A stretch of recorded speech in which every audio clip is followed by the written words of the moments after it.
kaguluhan po nung panahon na yon sa empire po ng Babylon. Doon po sila na-exile ang mga Israelita. Okay, sinabi po ng ating kapatid yung kaguluhan in the midst of mga disasters ng buhay, maging sa problema po natin ngayon. In the midst of problema po tayo individually, maging sa family, maging kahit kayo na po, may problema po tayo. But may plans ang Panginoon. At kung titingnan niyo po yung ating mga kinanta kanina, napakaganda. Ano po, pati po yung sabi doon ay kahit na anong weapons, kahit na anong mga kaguluhan form against you. Sabi po doon ay alam na ng Diyos, yung I know Lord, the story. Ano po yung kwento ng buhay ko? Ano yung mangyayari sa akin? Ano po? So, simula ko lang sa unang awitin natin ay hanggang sa dulo, hanggang sa blessing ng Panginoon, alam na natin na ang ending ng buhay po ng tao ay masaya. Amen? Masaya. Meron pong pag-asa. Meron pong kalwalhatian. Okay? Kaya po, ano man pong ating mga pinagdaraanan at ano pong situation ng buhay ng tao, tayo po mismo, meron pong light. No, mayroon pong ilaw at mayroon pong pag-asa na binigay sa atin ng Panginoon. Isa pong bahagi ng ating pong pag-aaralan ngayon, ito po ay sa isang sulat po ni Apostol Juan. Tignan po natin yung bakit ang tao ay wala silang, sabi ko po ay yung kasigaluduhan sa buhay. Yan. Wala po silang, hindi sila sigurado. Ano po? Sa kanilang buhay. Sabi nila, sabi po ng mga ibang nakakausap po namin, na hindi ko alam ang aking pupuntahan. Hindi ko alam ang aking gagawin. At even in the future, hindi ko po alam. Ano? Yung pong ating hinaharap. Ano po? Yung ating buhay mismo. I don't know. Bakit ganito? Now, gusto ko pong ating pong pag-usapan yung pong assurance of salvation. Assurance. Yung bang, ano ba yung status ko ngayon? Ano ba yung position ko bilang isang anak ng Diyos o isang Kristiyano? Amen. Tayo po lahat tayo anak ng Diyos. Amen. Okay? Anak tayo ng Diyos. And declare na tayo anak ng Diyos. Amen. Alam niyo po yung amen natin kinanta kanina? We agree. Ano? Amen, Lord. Lahat po, in-accomplish mo. Amen. Ginawa mo lahat. Amen, Lord. Okay? And we agree. Ano po? At pag sinabi po tayo anak ng Diyos, wala naman po sasabihin natin na hindi ako anak ng Diyos. Di ba? Because generally, ang tao ay nilikha ng Diyos. Kaya lang, ang akala po ng marami, dahil ako ay nilikha ng Diyos, ako ay anak ng Diyos. Nilikha na tayo ng Diyos, pero dahil sa kasalanan, tayo hindi anak ng Diyos. Okay? Dahil sa pagkakasala natin. Alright? Yan po yung reason kung bakit ang Panginoon Jesus ay pumunta po rito. Bumaba po sa lupa at ipakita sa tao na hindi ka lang nilikha ng Diyos. Ikaw ay anak ng Diyos. Hindi ka anak ng demonyo, hindi ka anak ng kasamaan, anak ka ng may likha sa iyo. Alright? At marami pong tao, billions of people, hindi po naniniwala sa ganung pananaw na sinasabi ko ng Biblia. Okay? Ang iba po, sabi nila, napunta ako sa lupa dahil ako ay inrain ng Diyos o kaya ako yung naging tao. Kaya po yung iba, dahil nagsisuicide. Marami po hindi naghahanap sa Diyos. Bakit? Wala silang buhay na walang hanggan. Walang Diyos sa kanila. Amen? At, brethren, tayo po magsaya. Why? Because we are part of the family of God. Mayroon pong Diyos na nagbigay po ng buhay sa akin, na nagbigay po ng pag-asa po sa akin. Yung po ating lahat ng pinakinggan, from reciting, maging po yung ating mga awitin, yun po ay plano po ng Panginoon sa atin. Amen? Now, bakit ako minsan nagsishake? Bakit ako nagkakasala minsan? Ano ba yung source? Kailangan kong makita. Lord, bakit ganito? Ako'y magaling magkasala. Mabait naman ako. Pero ako yung nagkakasala pa rin. Ano ba, Lord, yung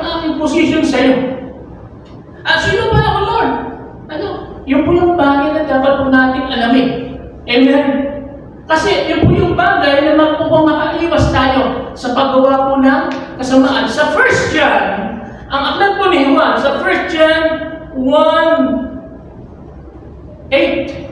Iyan. 1 John 1:8 and 9 and 10. Okay. Dito po natin isimulan ang ating text. Kasi po ang aklat po ni Juan, sumulat po siya ng Ebanghelyo, okay, and then sumulat din po siya ng Revelation, pahayag, at sumulat din po siya nito, isa po ito yung general letter para po sa lahat ng mga churches at sa mga tao, mga Kristiyano.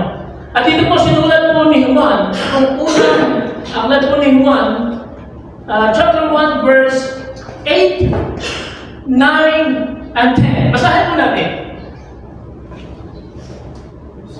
Kung sinasabi natin tayo walang kasalanan, ay ating binagaya ang ating sarili, at ang katotohanan ay wala sa atin. Kung pinakakaya natin ang ating mga kasalanan, ay tapat at banal siya na tayo'y pagkakawalangin sa ating mga kasalanan, at tayo'y linisin sa lahat ng kalikuan. Kung sinasabi natin tayo hindi na magkasala, kaya ating ginagawa sinungaling siya, at ang kanyang salita ay wala sa atin. Yan yung kung si Juan po yun, ha? Akala po natin ang Juan, sila Matthew, sila Pablo, sila po yung mga banal na. Okay, but tingnan niyo po ang sulat niya. Puno-puno po ng ano? Pag-hingi po ng kapatawaran. Saan? Sa kasalanan. Okay? Yan po si Juan. Alam niyo po, ang aklat po ito ni Juan, mabasahin niyo po sa unang Juan, makikita niyo po rito, ilang beses po sinabi po ang tungkol po sa pag-ibig. Lahat. Tingnan niyo po yung mga picture na yan. Tingnan niyo po yung naka-open na yan ng mga lights. Ginawa po ng mga music yung kagabi. Pinagpuyatan. Tingnan niyo po, lahat. Ang book po ni Juan, maging po yung aklat po, Ebanghelyo niya, puno-puno po ng pag-ibig. Maging yung kanyang individual sulat po sa mga believers, pag-ibig pa rin. Okay? Kaya lang, ibinuwas niya po rito yung pag-ibig. Hindi lang po yung pag-ibig sa tao, kundi po yung pag-ibig ng Diyos sa tao. Okay? Ang emphasis po na is yung love ng Diyos sa tao. Alright? Yun po yung binigyan niya ng emphasis dito. Hindi lang po yung ating pag-ibig sa ating kapwa, kundi ang Diyos mismo, siya yung source na pag-ibig. Sa mga pag-aaral po natin, sa character o attribute po ng Diyos ay God is good. At kasama po sa goodness ng Panginoon yung kanyang love. Di mo ba? Siya ay love. Pagmahal. Siya po yung source. Hindi ko kaya, Lord, na mapagmahal ng iba. Hindi ko kaya, Lord, na makagawa ng kabutihan without you. Na ikaw ay kumikilos po sa akin. Amen? See? Kaya po dito sabi natin, kasi po binanggit po ni Juan po rito, sabi niya, if we claim to be without sin, in verse 8, sabi niya, kung in-claim po natin na wala tayong kasalanan, ano sabi doon? Niloloko. Ayun, maganda yung mga, sinungaling ka. Bakit? Sabi mo, hindi ka nagkakasala, wala kang kasalanan, wala kang dapat sabihin sa Diyos na Lord, forgive me, patawad ko, may nagawa kasalanan. Anong tawag sa mga tao yun? Sino? Ngaling. Ano po yun yun? Verse 8, kung sinasabi natin tayo walang sin, okay? Ating niloloko ang Panginoon. Niloloko natin ang sarili natin. Lord, hindi po. Ano? Kaya po kami sa nakuha niyo na itong mag-confess sa Panginoon? Humingi pa kayo ng tawad sa inyong mga kasalanan? Maaaring hindi. Bakit? Kasi nagiging gawin na natin na magkasala. Okay? Hindi niyo ba mabanggit at the end of the day, Lord, patawad po sapagkat ang dami kong nagawa kasalanan. From every morning, nagmura ako. Sa another thing, ang salita ng hindi masama sa kapwa. Nag-isip ako, Lord, ng hindi maganda sa akin kapwa. Nag-isip, Lord, ako ng mga bagay na mga nakakasira po sa akin at sa relasyon ko sa iyo. Ano yun? Is that sin? Or just simply, you are living out yung inyong buhay na, ay, ganito kasi ako. Tao lang ako. Ako yung nagkakasala. At the end of the day, nabanggit niyo ba sa Panginoon, Lord, forgive me? Amen? Nabanggit niyo ba? Na humingi kayo ng kapatawad. Bakit? Kasi akala natin yung sin, kasama na yun sa aking pagkatao. Yung aking ginagawa araw-araw ay akala natin tama na. Alright? John is saying something here for us. Ano po? Na dapat kung tunay na mahal natin ang Diyos, kung tunay na ang pag-ibig ay galing sa Diyos, we will walk according to the Word of God. Amen? Hindi tayo magkakasala. Amen? Ano yung bakit? Ito may sinabi ni Juan. Alam niyo po, meron pong isang klase na belief, doctrine, during that time. Ito po yung tinatawag na Gnosticism. Okay? They believe na mga tao na nagpipiniwala po sa Gnosticism, naniniwala na sila na ang katawan, ito po katawan po natin, look, yung pong body, yung pong material, lahat po ito ay sinful. Ibig sabihin, makasalanan. Okay? May katawan na po, makasalanan. Kaya nga po lagi sinasabi natin, Lord, pasensya na po, bakit tao lang ako? Para tayo mga gnosis na, mga gnostic. Nasabi, Lord, tao lang ako, kasi yung katawan ko lagi nagkakasala. Is that the reason? Nasa spinal sa Panginoon, Lord, magkakasala ako. Because of our body? Ha? Tell me, dahil ba ako yung may katawan, Lord, kakasala ako sa iyo? Is that so? Yung mga gawa ng Diyos sa atin, ginawa tayo ng katawan upang ako magkasala? At yung ba sasabihin natin, ay dahil sa katawan mo may nagkakasala? Brethren, is wrong. Ito yung sinasabi po ni John sa atin ngayon. Na yung katawan po natin, templo po ng Diyos yan. Sabi mag-isabi po nito, ilang beses natin, templo po ng Diyos. Na hindi na po yung maaaring nagkakasala siya, capable of doing bad. No, pero hindi yan yung source dapat na kasalanan. Okay? Kaya wala po tayo i-alibay na Lord. Ano ba yung i-confess ko sa iyo, Lord? Ano yung sasabihin ko? Kasi bakit? Naging natural na sa atin ang kasalanan. Bakit? Bakit naging natural? Para po tayo mga Gnostics. Ang hala natin, ang katawan lang po natin ito, nabubulok, nasisira, at ito rin yung cause ng kasalanan natin. Kaya po yung kasalanan, naging bahagi na ng kanilang buhay. Okay? Di ba ang ganda? When we speak about sin, when we speak about the love of God, hindi po mawawala po ang kasalanan. Bakit?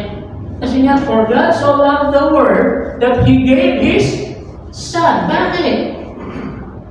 Upang yung mga tao na maniwala sa Kanya ay maligtas at magkaroon ng buhay na walang hanggan. In what way? Ang Panginoong Isus, nabago siya because of your sin. Because of my sin. Okay? Kaya ako po natin nasabihin, Lord, ako po ay hindi po nakagawa ng kasalanan. Sorry, Lord, kung ako'y makakagawa. Kaya po sabi po rin in the following verse, sabi niya, if we confess our sins, sabi niya, sabi niya, inay, kung ipapahayag natin ang ating mga kasalanan, ano ba? Siya ay ano? Siya ay holy, tapat, faithful at banal at tapat. Ang Diyos ay banal at tapat. Holy siya and righteous. Okay? God is holy and righteous. Ibig sabihin niya, galing siya sa kasalanan at ang Diyos ay sumasunod sa katuwiran. Yan ang karakter ng Diyos. Diba? Napakalaga natin yan. Ang karakter ng God. God is righteous and at the same time, He is holy. Kasi yun po yung kanyang nature ng Diyos. Kaya galit ng Diyos sa kasalanan. Kaya if we confess, sabi niya, magkatuwa naman tayo ng Diyos. Mga kapatid na, God will forgive us. Kaya lang, nabigyan na ba natin ng pansin na minsan, Lord, nagkasala ako, humingi ako ng tawad sa iyo. Maaaring hindi, di ba? Nagiging part na siya ng aking nature, ng aking katawan, which is wrong. Kaya tingnan nyo, pagka minsan, ay influence mo, hindi lang yung influence ko, Pati yung mga tao na kasama ko, na-influensyahan na rin tayo na gumawa ng kasamaan. Okay? Brethren, we have to be careful in living the life God wants for us. Ano kasi gusto ng Diyos? Maging holy tayo, maging banal na tayo. Paano tayo gagamitin ng matuwid ng Panginoon? Paano tayo ngayon i-bless ng Panginoon? If we are not righteous in the name of God. Kung hindi tayo holy sa kanyang harapan, and we are living in sinfulness. Okay? Okay, kasi ang nalalaman natin, ano ba sinfulness? Adultery, pumatay ka, magnakaw ka, magsalita ka, tumaas ang iyong presyo, ano yung naging, ikaw ay may anger ka, mayroon kang resentment sa iyong puso, mayroon kang bagay na ginawa. Ang akala natin sa sin ay yun lang mga external. Alright, yung mga nasa kulungan. Brethren, maging tayo. Nakakatog tayo nito, hindi tayo nakakulong. But we are full of sin. Okay, yung bang malalaking ka na sinabi ng Diyos, hindi mo tinupad ano yun? That is sin. Ito ba? Yung umatin ka sa church na hindi mo naman tinupad. Ano yun? That is sin. Okay? Akala natin yung mga sin lang, ano mga bagay ng mga external na ginagawa ng tao. No.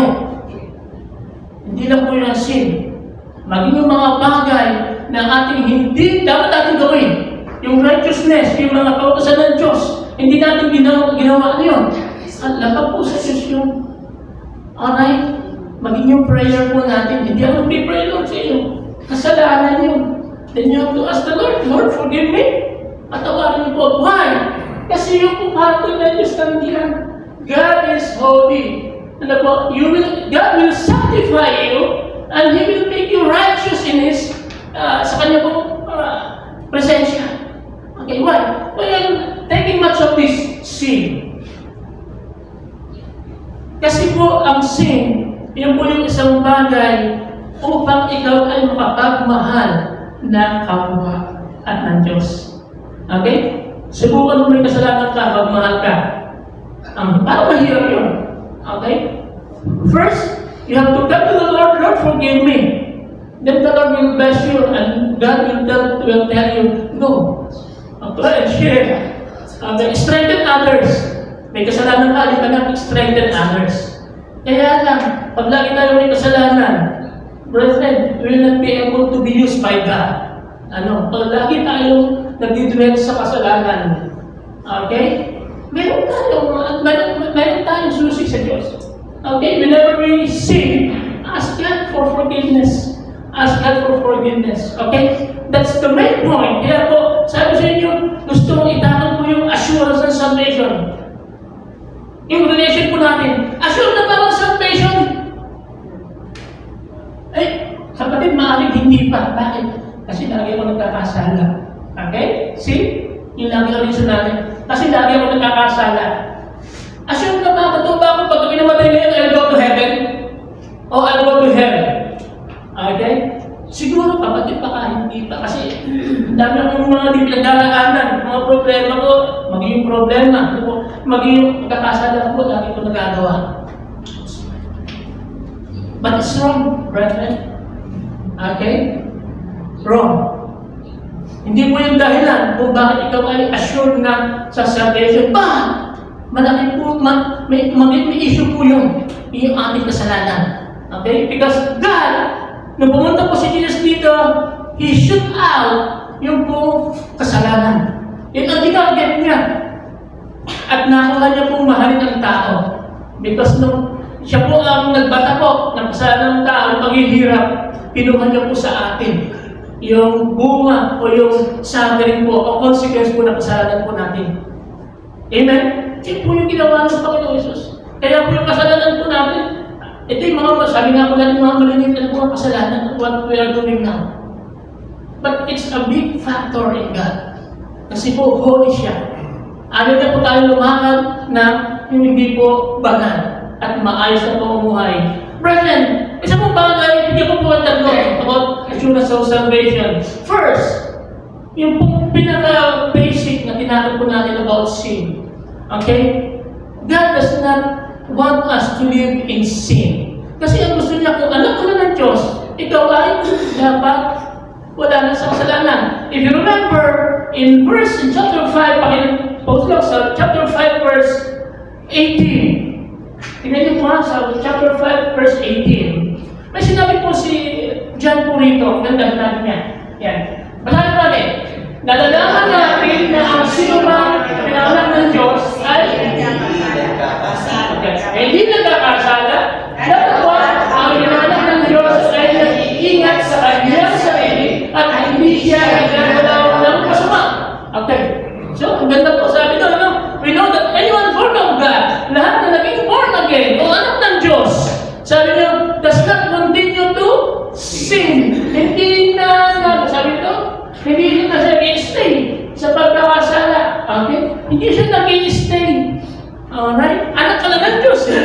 So, hindi ka na dapat mag-stay sa paggawa ng kasalanan. At sabi dito, doon sinabi niya, dapat ang pinanganak ng Diyos ay nag-iingat na. Yun, ang maganda. Maraming tao, maraming Kristiyano, hindi sila nag-iingat. Okay? Sa kanilang sarili. Hinahayaan na nila. Okay? Tao lang ako, Lord. Nagkakasala ako. What is wrong? Sabi ito, hayaan natin mag-iingat tayo. Tao ka na nga ng Diyos, nandun ang Banal na Espiritu sa iyo. Saved ka na, assured ka na ng salvation, but you should not dwell in sin. Pag-ingatan mo na yung katawan mo, yung pag-iisip mo, yung ating puso ay magkasala. Alright? So, ganda ng Diyos, ganda ng mga napakabait ng Diyos. Binibigyan niya tayo ng mga instructions, ng karunungan upang maiwasan ang paggawa ng kasalanan na ayaw ng Diyos. Okay?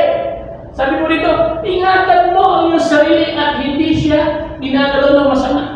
Pati yung pagkilos ng masama, influence ng mga tao. Ingatan natin.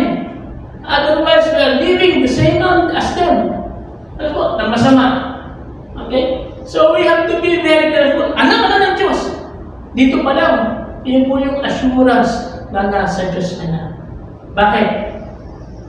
Ano pong isang makikita niyo po? Na ikaw ay nasa Diyos na. Na ikaw ay anak ng Diyos. Na ikaw ay ligtas na. Bakit? Bigyan niyo isa dito, makikita niyo po.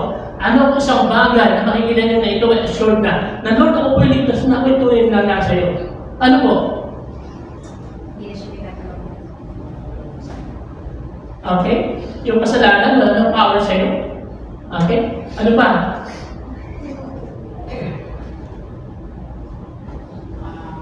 Pag-iingat. Okay, pag-iingat ng Diyos. Okay, very good. Alright? Ano pa? Bakit? Lord, sure na ako sa iyo. Dito pa lang. Meron pa ako pa sino. Kaya lang gusto mo kunin po ito. Napakalaga dito. Okay, yung panangalan ng Diyos ay hindi ka na nagkakasala. Dapat ang pinangalan ng Diyos ay nag-iingat sa kanyang sarili at hindi siya ginagalaw ng masama. Okay? Alam niyo po, hindi lang po directly nandyan. It's in verse, nasama po dyan, sa 1 John 1:8. Saan po doon? Saan po doon? Sa 1 John 1:8? 1 John 1:9, sorry, saan po doon? Confess our sins. Sino po nagkakonfess ng sin? Only those born of God. Yung bang tao, pwede sila mag-confess ng sin kung hindi sila anak ng Diyos? Hindi pwede. Okay? Bakit? Kasi po yung confession, ito po yung ako ng banal na Espiritu. Ang Holy Spirit, ano siya pong sabi sa atin? O may ginawa ka. Okay? May masama ang ginawa mo, then you have to confess. Alright? So, confession. Di ba? Assured ka, Lord, ako yung tutungan ako. Bakit? Kasi I'm able to confess, Lord, my sin. Lumalapit ako sa inyo, Diyos, humihingi po ng tawad at humihingi po ng lakas upang makagawa po ng kabutihan. Sino yun? Is it you? It's the Holy Spirit. It's God Himself na siya pa rin yung kumikilos po sa atin upang makagawa ng kabutihan. May confess po natin ang ating mga kasalanan because we are born of God. At ang Diyos ay holy. At ang gusto niya, ang mga anak niya ay banal din. Free of sin. Walang kasalanan. Okay? Yun po yung, doon pala, makikita niyo po na, Lord, anak ko pala ako, because you touching me. Inaalam mo, Lord, na ako'y mag-confess sa iyo, humingi ng tawad, tumawag sa iyo, Panginoon, na Ama, patawad po. Okay? Confession, or confessing our sins, we are assured of eternal life because God works in us. Siya na po yung kumakausap po sa atin. Amen? Meron po akong tatlo po rito na points. Ang una pong sa assurance of salvation is yung po siya sa atin na work of Christ. Ito po yung trabaho ng Diyos. Siya na po kumilos. Siya na po ang una nagpatawad sa atin. Siya na po yung nagtrabaho upang yung ating kasalanan ay ma-forgive. Saan po? Sa cross. Kaya po itong kapanahonan po ng Kapaskuhan. Alam niyo po, ito po yung isang bagay na kung saan sinabi ng Diyos, mahal kita. Yung kasalanan mo, wala na. Okay? Pinapatawad kita sa iyong mga pagkukulang sa iyong kasalanan. Okay? Because the love of God, lalo na po sa panahon ito, alam ko po, it's just a feeling, ano po, na tayo nagsiselebrate po ng Kapaskuhan. But, yun po yung message ng Kapaskuhan. Living sin and living the life of love. Ano po? Tanggalin po natin ang ating mga kasalanan at tayo umuhay ayon kay Kristo. Yun lang. Kasi po, God is love. Pag siya, sabi niya, God is love. Sa amin nagmula yung at ako ang source ng pagmamahal. Si Jesus Christ, meron po siyang trabaho na ginawa sa atin. Okay, huwag po natin kakalimutan. Because in the future, maaaring 10 years from now, 20, 10 years, 50 years, sasabihin niyo, wala na si Kristo. Hindi na pag-uusapan po yung ginawa ni Kristo. Okay, ni Jesus Christ. Maaaring yung Christmas, magiging isang alaala na lang po yan. Maging mapapagtan po siya ng ibang festivities. At magiging carnal na po, o kaya mga physical na lang po nangyayari. Okay? We might not even celebrate Christmas sa susunod mga generations. Okay? Brethren, ito po yung pagkakataon we have to be reminded na ikaw ay ligtas. Sabihin mo rin sa ibang mga tao, sa mga hindi na rin pala tayo na ligtas din sila. Okay? Tapos dahil sila yung mga anak ng Diyos, dapat silang kumilala sa Panginoon. First, yung pong atoning sacrifice of Jesus Christ, yun po yung work ng Panginoon Jesus. That's the first thing, na Lord, ako'y ligtas na. Because you have done it on the cross. Okay, pumunta ka dito, Lord, bata, maliit na bata, hanggang lumaki ka, sinacrifice mo yung sarili mo because of my sin, you forgiven me. Okay? Yung po yung una, because of the work of Jesus Christ. Second, yung po witness mo ng banal na Espiritu. Alright? Ang Holy Spirit, nandito po sa atin. No? Ang Panginoong Jesus, tuwalis po siya po ay nagpadala. Okay, nasabi niya mayroong comforter, another comforter na papadala niya in John. Okay, ito po yung banal na Espiritu po. Yan po nag-strengthen sa mga disciples noon at even until now, na ang Holy Spirit po, siya po yung nag-work out po sa mga tao at even until now. Amen? Ang Holy Spirit. Kaya Lord, salamat po. Thank you, Holy Spirit. And then third, sinong nagpadala sa anak? Sino nagpadala sa anak? Ang Ama. Ang God the Father. Okay? Makikita mo natin yung po assuring word ng God the Father. Meron po siya tatlo. Ang word ni Jesus Christ, ang witness ng Banal na Espiritu at ang word of the Father. WWW. Okay? It is Jesus' word. Ang witness mo ng Banal na Espiritu, and then yung salita ng Panginoon na pinadala niya ang kanyang anak. Na only Jesus can save us. Only Jesus can save us. Hindi niyo po. Ang ganda niyo sinabi niya. Kaya nga po, brethren, kung tayo po ay maniwala sa Panginoon, let us believe in Him. Of course, 100%. Sabi po dito sa 1 John chapter 4 verse 13. Ayan. Paki-post niya. Sa 1 John chapter 4 verse 13. Okay, 13 yan. Dito ay nakikilala natin na tayo ay nananahan sa Kanya at siya ay sa atin sapagkat binigyan niya tayo ng Kanyang Espiritu. Alright, nandiyan ang Kanyang Espiritu. Pero, yun yung evidence kung bakit ako'y nasa Diyos. Kung bakit ako'y anak ng Diyos. Bakit? Kasi may banal na Espiritu na sa akin. Okay? Banal na Espiritu. Okay, ano yun? Ano yung banal na Espiritu na yun? Ano yun?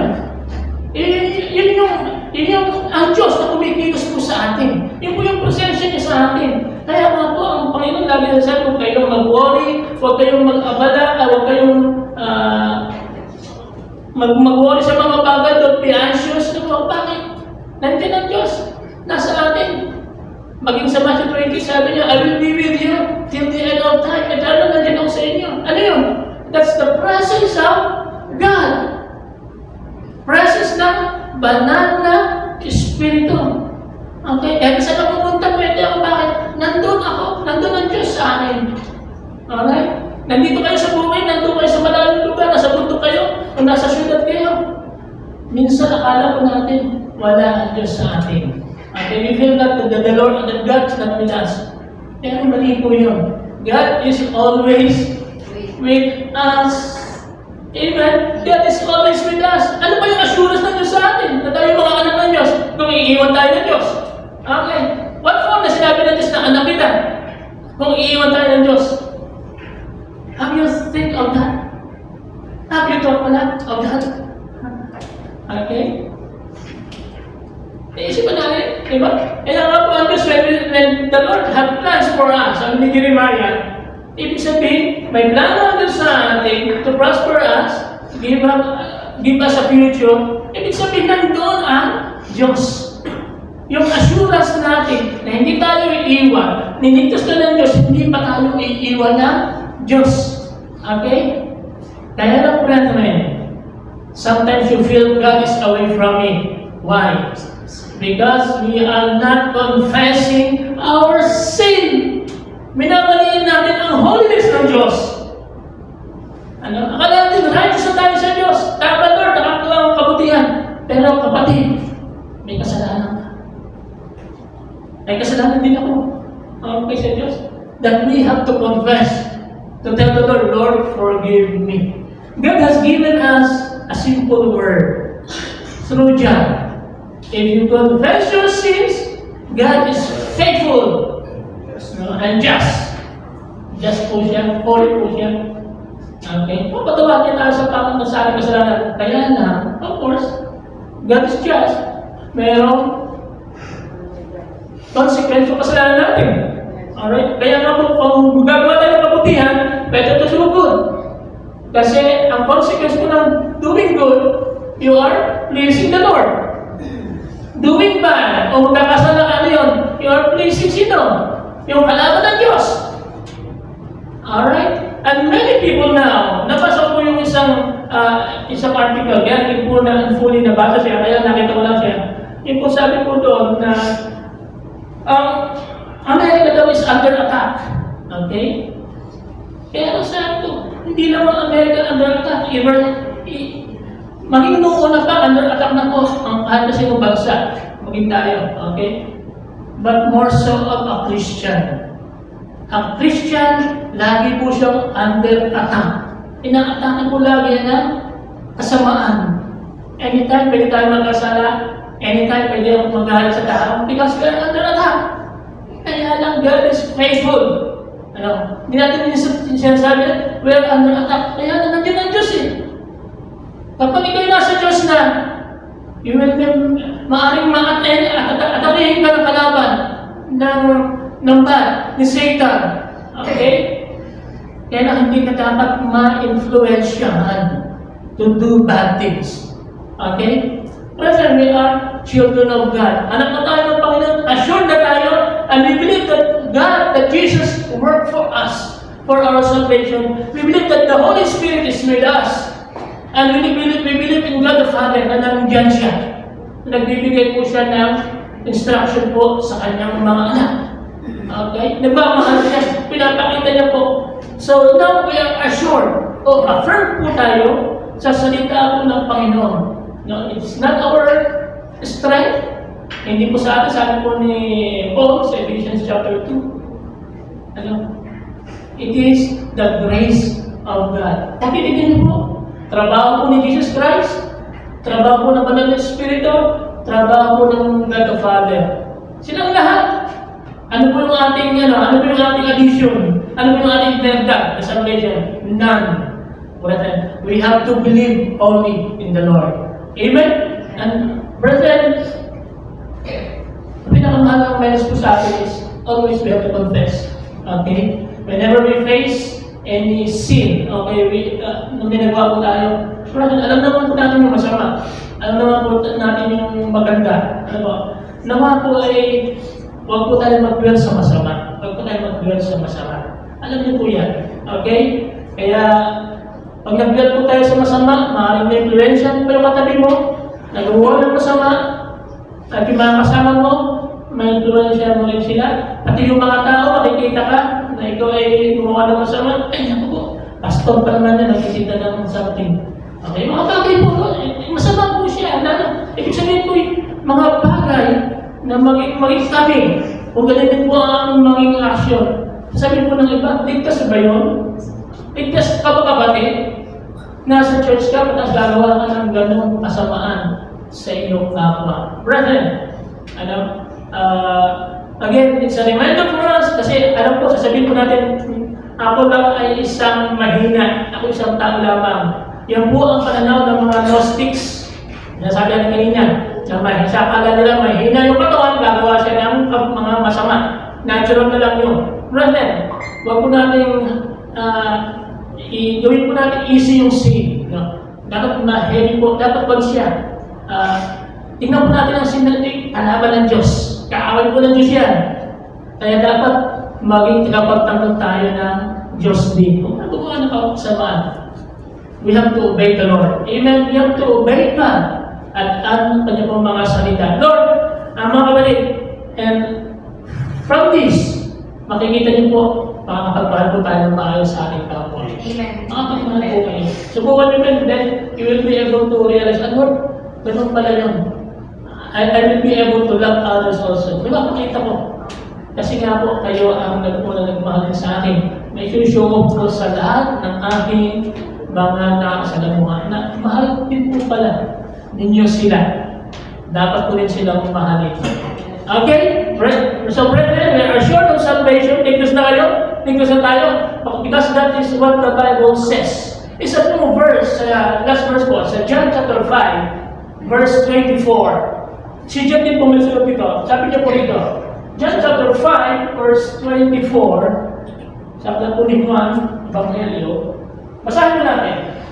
Katotohanan sinasabi ko sa inyo, ang dumirinig ng aking salita at sumasampalataya sa kanya nagsugo sa akin, ay may buhay na walang hanggan at hindi makapasok sa paghatol, kundi lumipat na sa kabuhayan mula sa kamatayan.